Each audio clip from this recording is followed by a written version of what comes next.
اب ہمارے یہاں اگر کسی کے شوہر کا انتقال ہو جاتا ہے تو حد سے زیادہ زندگی سے بدظن ہو جاتے ہیں، جو چاہے اللہ کے بارے میں کہہ دیتے ہیں، برا بھلا کہنا شروع کر دیتے ہیں کہ اللہ میرے ساتھ ایسے کیوں ہوا، یا تو دنیاوی اگر کسی ایکسیڈنٹ میں شوہر کا انتقال ہو گیا تو ایسی باتیں کرتے ہیں، یہاں تو دین کے لیے شوہر گئے ہیں ماشاءاللہ۔ اب ایسے وقت پر اپنی عبادتوں کو اور اضافہ کر دیا، نمازیں روزے کثرت سے حفصہ رضی اللہ تعالیٰ عنہ رہا کرتی تھی ماشاءاللہ، لیکن باپ عمر رضی اللہ تعالیٰ عنہ نے دیکھا بے شک ایک چہرے پر نور ہے حفصہ رضی اللہ تعالیٰ عنہ کے، کیونکہ وہ قرآن سے جڑی ہوئی ہیں، شکر گزار ہے ماشاءاللہ، صبر کر رہی ہیں، شکر ادا کر رہی ہیں،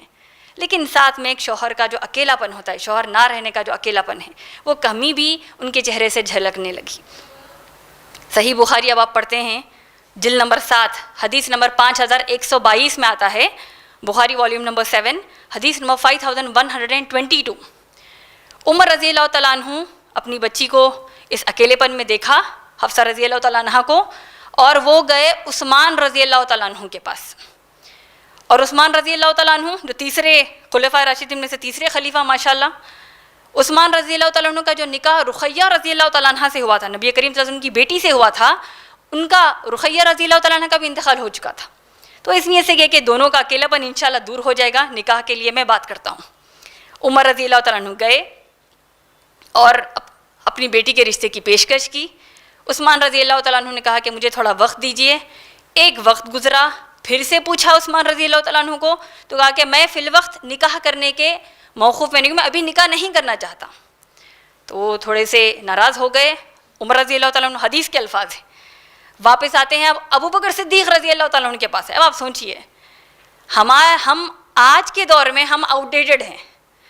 صحابہ صحابیات اوپن مائنڈڈ تھے، جیسے کہا جاتا ہے نا کہ اوپن مائنڈڈ رہو، کیوں اتنے سختی کر رہے ہو اسلام کے نام پر؟ ہو کیا رہا ہے، ہم آج آؤٹ ڈیٹڈ ہو چکے ہیں، آج ہم ایج ڈفرینس دیکھتے ہیں، جبکہ اسلام میں یہ کوئی چیز ہے ہی نہیں۔ عمر رضی اللہ تعالیٰ عنہ سے عمر میں یعنی ایج میں بڑے ہیں ابو بکر صدیق رضی اللہ تعالیٰ عنہ، بیٹی ہے حفصہ رضی اللہ تعالیٰ عنہ تقریباً 21 سال کی ہیں، اور ابو بکر صدیق رضی اللہ تعالیٰ عنہ اچھی عمر کو پہنچ گئے، لیکن جیسے کہ اللہ کے نبی صلی اللہ علیہ وسلم نے فرمایا، آپ صحیح بخاری پڑھتے ہیں جلد نمبر 7 حدیث نمبر 5090، کیا کہا اللہ کے رسول صلی اللہ علیہ وسلم نے، جب تم نکاح کے لیے ارادہ کرو یا خود کی اولاد کے لیے ارادہ کرو تو 4 چیزیں لڑکے میں یا لڑکی میں دیکھو، اس میں سے جو ٹاپ موسٹ ہے، جو پرائیورٹی، جو ترجیح دینے والی چیز ہے وہ دینداری ہے۔ نہ آپ کو خوبصورتی لوگ دیکھتے ہیں، مال دیکھتے ہیں، دولت کتنی ہے دیکھتے ہیں، نسب دیکھتے ہیں، کون سے خاندان سے دیکھتے ہیں، چوتھی کہا محمد صلی اللہ علیہ وسلم نے دینداری۔ لوگ 4 چیزیں دیکھتے ہیں، تم 4 دیکھ سکتے ہو، ان میں سے کوئی بھی چیز لے سکتے ہو، لیکن دینداری کو اگر تم ترجیح دو گے تو تم کامیاب ہو، دینداری کو ترجیح نہیں دو گے تو تم ایک لوزر ہو، کہا اللہ کے رسول صلی اللہ علیہ وسلم نے۔ تو اب دیکھیے دینداری میں عمر رضی اللہ تعالیٰ عنہ نے اپنے سے زیادہ دیندار کس کو پایا؟ ابو بکر صدیق رضی اللہ تعالیٰ عنہ کو پایا۔ عثمان رضی اللہ تعالیٰ عنہ کے پاس پہلے گئے، اب ابو بکر صدیق رضی اللہ تعالیٰ عنہ کے پاس جا رہے ہیں۔ وہی سوال کیا، کیا آپ میری بیٹی حفصہ رضی اللہ تعالیٰ عنہ سے نکاح کرنا چاہتے ہیں؟ ابو بکر صدیق رضی اللہ تعالیٰ عنہ نے تھوڑا مہلت مانگی، کچھ مہلت گزری، پھر کہا کہ میں بھی نکاح کے موقف میں بھی نہیں ہوں، میں بھی نکاح نہیں کرنا چاہتا۔ عمر رضی اللہ تعالیٰ عنہ بڑے اپسیٹ ہو گئے، بڑے اداس ہو گئے، پریشان ہو گئے کہ یہ کیا ہو رہا ہے۔ یعنی دیکھیے ایک عزت عمر رضی اللہ تعالیٰ عنہ کو اللہ نے امت مسلمہ میں دی ہے، جنگوں میں لڑے ہیں، نبی کریم صلی اللہ علیہ وسلم کے ہر وقت ہوتے ہیں ماشاءاللہ، اتنی بڑی عزت ہے ماشاءاللہ، اور کوئی بھی اگر عمر رضی اللہ تعالیٰ عنہ کی بیٹی سے نکاح کرنا چاہے تو کوئی نہ نہیں کہے گا۔ ایسا مزاج، ایسا رتبہ عمر رضی اللہ تعالیٰ عنہ کا، اور وہ تکبر میں نہیں بلکہ خوشحالی میں سوچ رہے ہیں کہ کون نہیں چاہے گا میری بیٹی سے نکاح کرنا۔ لیکن یا تو عثمان رضی اللہ تعالیٰ عنہ نے بھی منع کر دیا، ابو بکر صدیق رضی اللہ تعالیٰ عنہ نے بھی منع کر دیا۔ اب وہ گئے اللہ کے رسول صلی اللہ علیہ وسلم کے پاس، پوری اپنی کہانی بتائی کہ ایسا ایسا ہوا ہے میرے ساتھ، میں کیا کروں۔ اللہ کے رسول صلی اللہ علیہ وسلم نے 2 پیارے الفاظ کہے، 2 پیارے جملے کہے، جو ایک پیشن گوئی ہے، ایک پروفیسی ہے۔ کیا کہا؟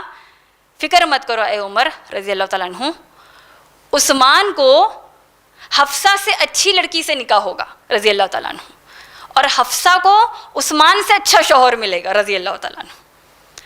تو عمر رضی اللہ تعالیٰ عنہ سوچ میں پڑ گئے کہ یہ کیسے ہو سکتا ہے، اب نبی نے کہہ دیا، بے شک اس پر ایمان ہے، لیکن کیسے ہو سکتا ہے، سوچنے لگ گئے۔ ایک عرصہ گزرا، عثمان رضی اللہ تعالیٰ عنہ کا نکاح اللہ کے رسول صلی اللہ علیہ وسلم کی بیٹی ام کلثوم رضی اللہ تعالیٰ عنہ سے ہوا. تو وہ سمجھ گئے کہ پیشن گوئی کا ایک حصہ تو پورا ہو گیا. بے شک اللہ کے رسول صلی اللہ علیہ وسلم کی بیٹی وہ تربیت میری بیٹی حفصہ سے تو افضل ہوگی ام کلثوم رضی اللہ تعالیٰ عنہ, لیکن عثمان رضی اللہ تعالیٰ عنہ سے بہتر کون ہو سکتا ہے؟ تو جب بعد میں پتہ چلا کہ اللہ کے رسول صلی اللہ علیہ وسلم نے ارادہ کیا ہے میری بیٹی حفصہ رضی اللہ تعالیٰ عنہ سے نکاح کا, تو میں تو حد سے زیادہ دنیا میں خوش ہو گیا. اور بعد میں حدیث میں آتا ہے جب اللہ کے رسول صلی اللہ علیہ وسلم کے صحابی عمر رضی اللہ تعالیٰ عنہ عثمان اور ابو بکر صدیق رضی اللہ تعالیٰ عنہم سے ملنے گئے, تو انہوں نے کہا کہ ہم جانتے تھے کہ محمد صلی اللہ علیہ وسلم نکاح کرنے کے لیے ارادہ کر چکے ہیں, کیونکہ ہر نکاح اللہ کے رسول صلی اللہ علیہ وسلم کا اللہ کی طرف سے وحی ہے. یہ بات نبی صلی اللہ علیہ وسلم نے ابو بکر صدیق اور عمر رضی اللہ تعالیٰ عنہم کو عثمان رضی اللہ تعالیٰ عنہم کو بتا دی تھی, تو لیکن کیونکہ نبی نے ہمارے پاس راز رکھا تھا اسی لیے آپ کو ہم نے نہیں بتایا. اور اب عمر رضی اللہ تعالیٰ عنہ تو بہت زیادہ خوش ہو گئے, ٹھیک ہے یہ بات تو معلوم ہو گئی, لیکن نبی سے نکاح میری بیٹی کا ماشاءاللہ. اور ایسے وقت پر عمر رضی اللہ تعالیٰ عنہ نے سورہ نمل کی آیت نمبر 40 کو یاد کیا. اب دیکھیں بیٹی نے جنگ بدر کے وقت قرآن کی آیت کو یاد کیا, یاد آئی ایسے وقت کہ دیکھو اللہ ہم سے کیا کہہ رہے ہیں. سورہ نمل کی آیت نمبر 40 جہاں سلیمان علیہ السلام کا ذکر ہو رہا ہے, عمر رضی اللہ تعالیٰ عنہ کہتے ہیں کہ دیکھو یہ اللہ کا فضل ہے مجھ پر کہ میرے نبی نے میری بیٹی سے نکاح کیا ہے ماشاءاللہ, تاکہ اللہ جاننا چاہتے تھے کہ کون ناشکرہ ہے اور کون شکر گزار ہے. اور یہ کامیابی اللہ کی طرف سے ہوتی ہے ماشاءاللہ.